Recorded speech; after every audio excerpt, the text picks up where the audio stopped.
السماء جلالا، فأزيد أسراب الغيوم جمالا، وألون الدنيا بأجمل بسمة، وأكون للخير العميم مثالا.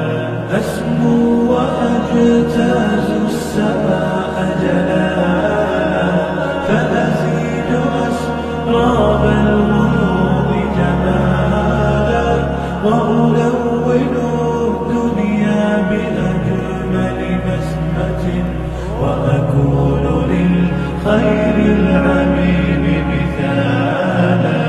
وأراقب الرحمن جل جلاله، وتقدست أسماؤه وتعالى، وأكون للوطن الحبيب مشيدا أنمى